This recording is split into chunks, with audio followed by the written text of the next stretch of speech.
Right now at 10, remembering the victims of the Abundant Life Christian School shooting, how SSM Health is honoring those lost in the tragedy. The Vatican is in mourning after the death of Pope Francis, how Wisconsin and the world is now reacting to the news. And it is National Work Zone Safety Awareness Week, the work being done in Wisconsin to stop crashes on local roadways.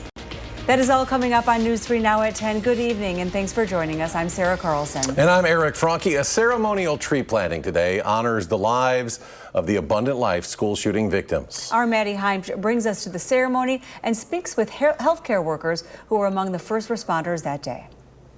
Months ago, this SSM Health clinic served as a reunification center for Abundant Life students. Today, this tree planted represents those that weren't reunified with their families. What happened at Abundant Life has touched all of us and will stay with all of us for the rest of our lives. 14-year-old student Ruby Vergara and 42-year-old teacher Aaron West would never meet their loved ones outside the clinic. We pay tribute to the dear souls that we have lost and honor all of those who are still healing. While planting a tree in their honor, we also want to recognize the heroic actions. Officials thanked the providers at SSM not only for providing that meeting place for more than 400 staff members and students on December 16th. All clinic staff remained on duty, carrying out new tasks, assisting the hundreds of bewildered and frightened family members who gathered there, but also caring for those injured in the shooting. You disrupted your day, displaced patients, and opened your arms and hearts to our family when we were at our most vulnerable. Katie Garno is the clinic manager. She says the team of providers didn't hesitate in their care. As soon as we knew, then it was kind of an all hands on deck. And those healthcare workers, much like the ALCS community, are still recovering from that day. There's just a wide array of things that go through your mind, and it was, it brought up a lot of that again today. One student injured in the shooting is still in the hospital in critical condition. Reporting on Madison's east side, I'm Maddie Heimsch, News 3 Now. Maddie, thank you. There's a chance of showers to move through the region tonight, and some milder weather may be on the way. Good to hear. Meteorologist Blaze Keller is on the weather patio with some more. That's right. Rain showers moving in mainly after midnight tonight, and will continue through at least the morning commute time frame on your Tuesday. A few thunderstorms possible as well. Future track taking us to 3 o'clock on Tuesday morning. Or the afternoon has seemed to go a little bit further ahead than where I would have liked it to have been. So we are anticipating those showers in your Tuesday morning. Some of those showers may also be accompanied by thunderstorms, mainly further to the south. And then we're going to watch as all that moves off towards the east. Cloud cover by the afternoon, really clearing out. So we should see a little bit of sunshine. The good news is most of that rain is going to be on the lighter side. We're looking at about a tenth to a quarter of an inch of rain. Meanwhile, temperatures are beginning to slip to about freezing in Black River Falls, where you see the blue. That's the upper 30s to the low 30s. 40s for everybody else. 50, though, still in Platteville as well as in Monroe. 45 in Prairie du Chien. 42 Madison as well as McFarland. So not only do we have rain chances on your Tuesday, we also see rain returning on your Wednesday, your Thursday, and your Friday as well. We'll talk about rain chances across southern Wisconsin, and if you need to take the umbrella up to Lambeau in the full forecast. Blaze, thank you. The Evansville man charged with assaulting and exploiting a teenager will go to trial this morning. 26-year-old Hunter Dreyfall pleaded not guilty to 1 count of second-degree child sexual assault, 1 count of child sexual exploitation, and 5 counts of possessing child sexual abuse material. Those charges stem from an investigation into the deadly shooting of 14-year-old Florencia Henthorn earlier this month.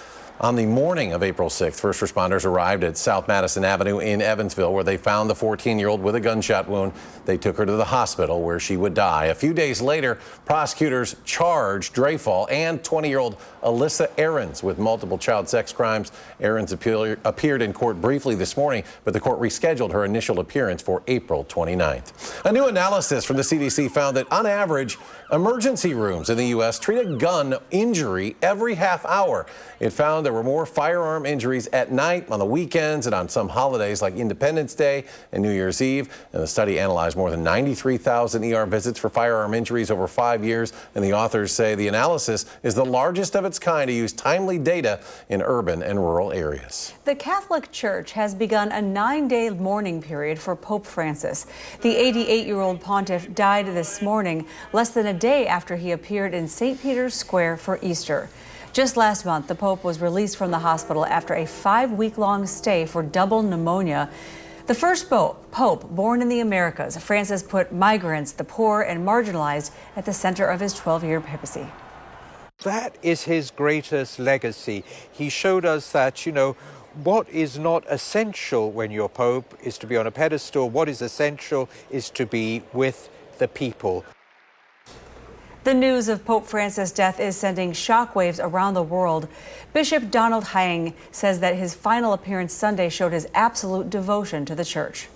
Once he had finished the day yesterday, it was finished. He had done this. He did what he had set out to do. I think that's emblematic of his whole papacy. He wanted to just be engaged, to be active, to be out there with the people. It was certainly a pope with a pastor's heart. Pope Francis' funeral has to be held within 6 days of his death. Then, 15 to 20 days after his passing, cardinals from around the world will come to the Vatican to begin the process of selecting the next pope. The Wisconsin DNR is seeking information after a bull elk was illegally killed. The department says the bull, known as number 244, was found on private property north of Black River Falls. The bull was wearing a GPS collar.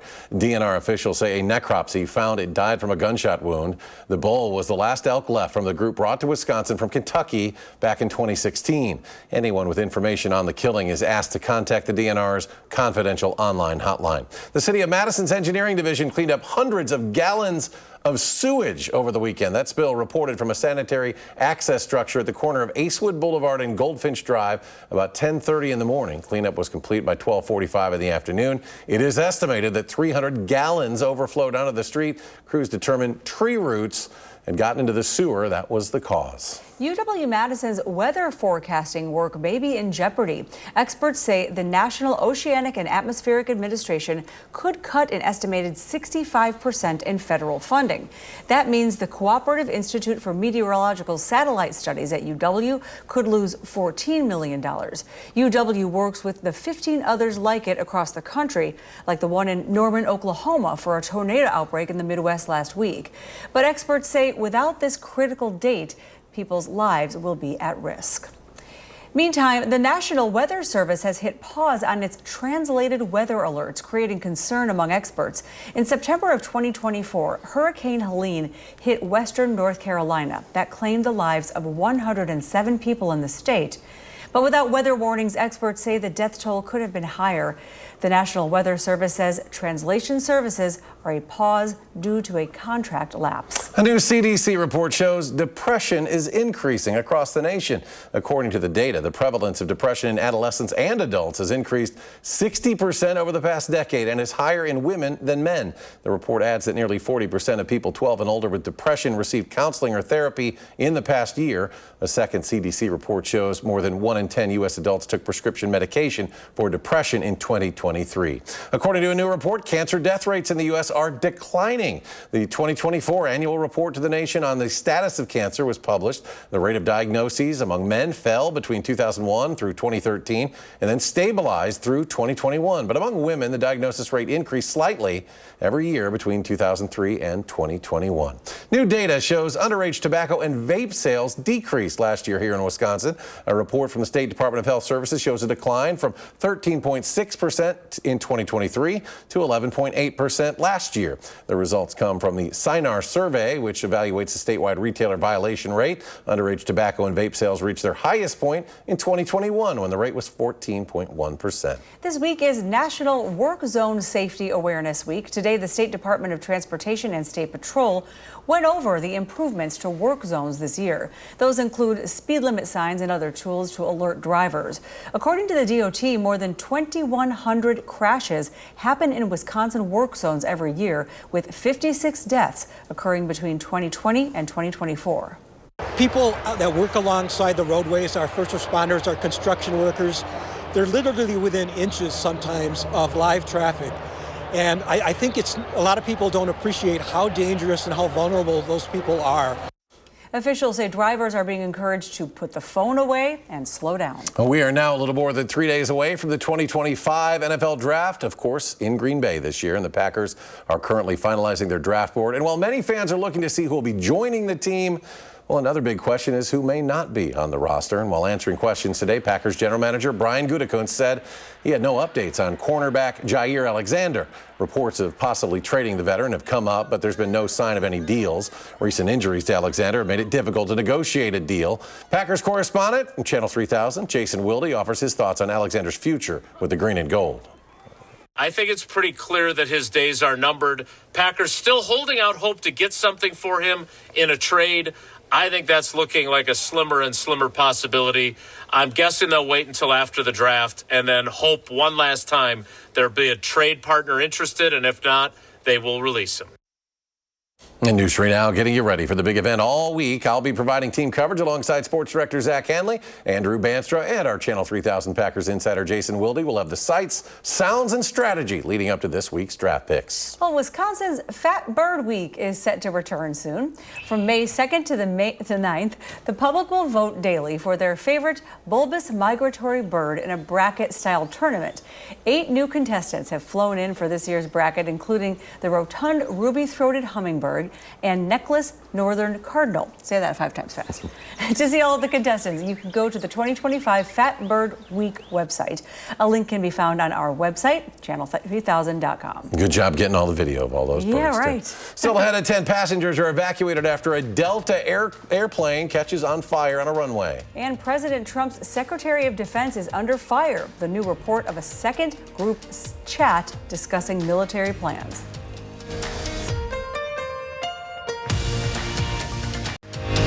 You're watching News 3 Now at 10. Welcome back. A Delta airplane carrying 200 passengers caught fire at Orlando International Airport. Now, Delta says the fire started in the tailpipe of one of the aircraft's engines. Video shows the flames and smoke coming from the right side of this aircraft right here. You'll see it right there. Maintenance teams are examining the aircraft. Delta says it was set to bring in additional planes to get those customers to their final destination. So far, no injuries were reported. The company DHL Shipping is temporarily suspending business-to-consumer shipments to the U.S. worth more than $800. They say the move was due to a significant increase in red tape at customs following the introduction of new tariffs. Previously, packages worth up to $2,500 could enter the U.S. with minimal paperwork, but now the threshold has been lowered due to more stringent customs checks. And Target is seeing backlash still after rolling back its DEI programs. According to analytics firm Placer.ai, foot traffic at Target stores has declined for 10 consecutive weeks, and more than 200,000 people participated in a nationwide boycott of that retailer. The major retailer said it would eliminate hiring goals for minority employees, end an executive committee focused on racial justice, and make other changes to its diversity initiatives. The Secretary of Defense Pete Hegseth is accused of using a non-government app on his personal phone to share military plans with family members. 3 sources confirm a group chat on Signal earlier this year included his brother, personal attorney, and spouse. The 2 men work for the Defense Department, but Hegseth's wife does not. Sources say he used his personal phone for the discussion ahead of strikes on Houthi targets in Yemen, but experts say military planning usually takes place in the Situation Room with as few people as possible.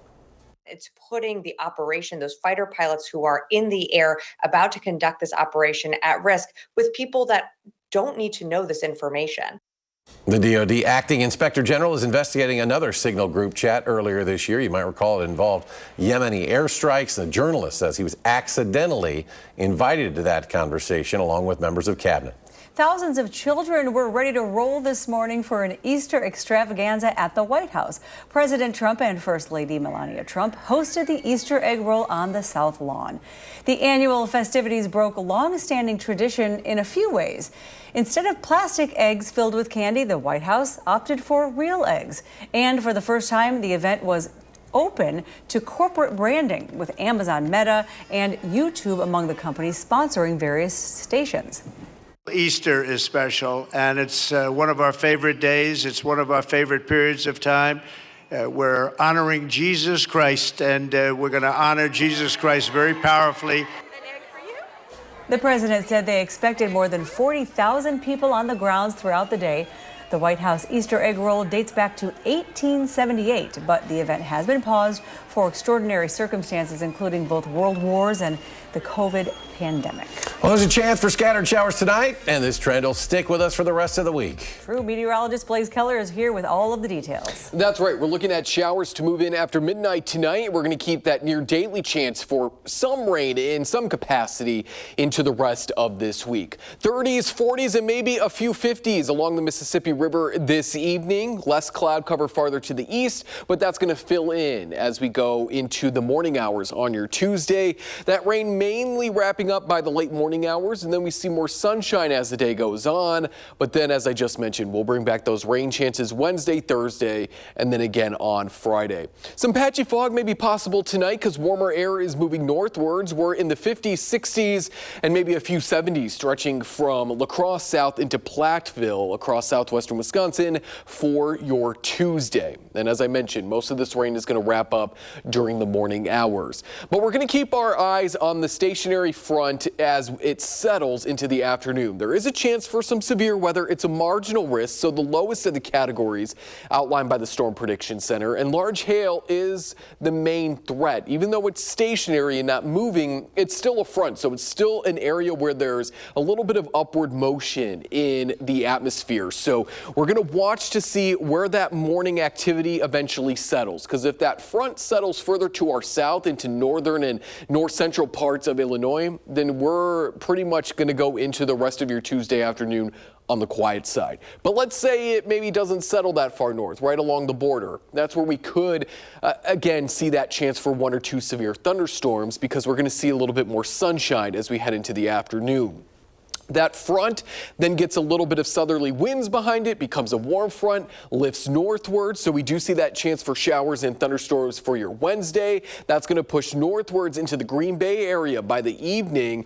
And then we watch as a more organized system comes out of the Rockies as we head into your Thursday. Rain showers across northern Wisconsin Thursday morning, and then that chance for rain will push further to the south as we head into your Thursday evening and overnight, and that will continue into Friday as well. So if you are going to be going up to Lambeau, whether Wednesday, Thursday, or Friday, take the umbrella, because we are going to be dealing with those scattered showers and thunderstorms. Wednesday, though, is going to be the warmest of the days, upper 60s to low 70s. Saturday, though, much like here in southern Wisconsin, more sunshine and cooler temperatures after that cold front passes later Friday night.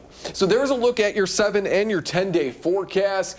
Low 60s Friday, Saturday, Sunday. Starting Sunday through the middle of next week, we'll once again add those chances for rain. But starting Monday and Tuesday of next week, we're at least back into those low 70s. And then we cool off a little bit by Wednesday and Thursday of the following work week, back into those low to mid 60s. And coming up in sports, is it Dame time in Indy? The upgrade Damian Lillard received ahead of Milwaukee's Game 2 is next on News 3 Now.